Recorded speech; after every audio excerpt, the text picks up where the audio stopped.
When the Roots project first got started, they called Quincy Jones as the obvious person to do the music for Roots. I had done a lot of work for David Wolper and Stan Margulies, and I understood totally why I wasn't called. It was obviously his gig. In November of 1976, the air date was January 17th for the first one. At the end of November, I got a call from Stan Margulies. He said, "Jerry, we're going to give you $1,000 to keep your pencils sharp and your mouth shut." "Oh," I said, "does this have something to do with Roots?" He said, "What did I just tell you? Keep your mouth shut." So it turned out it did have something to do with Roots. Quincy, for whatever reason, went into some kind of writer's block, and he did not come up with a main theme.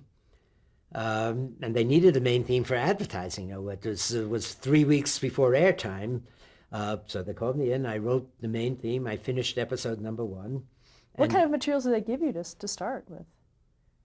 Well, the first show, Quincy did 50-60% of it, and I had to finish that.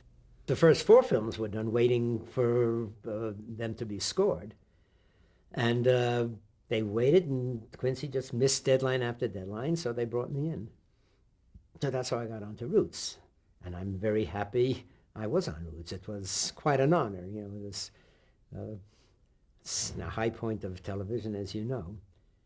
Now, I did some research, but once again, I had to do 4 shows in something like 2 weeks. Now, we talked about brutal schedules before. This one was impossible. But, for Roots, you stay up. I was working on a 20-hour day for about 4 or 5 weeks, and somehow you do it, especially when you're younger. Did you have help? Yeah, usually I do my own orchestrations, but on Roots, I had an orchestrator. So that was a big help. Who was that? Al Sendry. Al Sendry and Al Woodbury, actually. Both of them helped me on Roots. Talk about writing the music for the different main characters in the series. There was a Chicken George theme.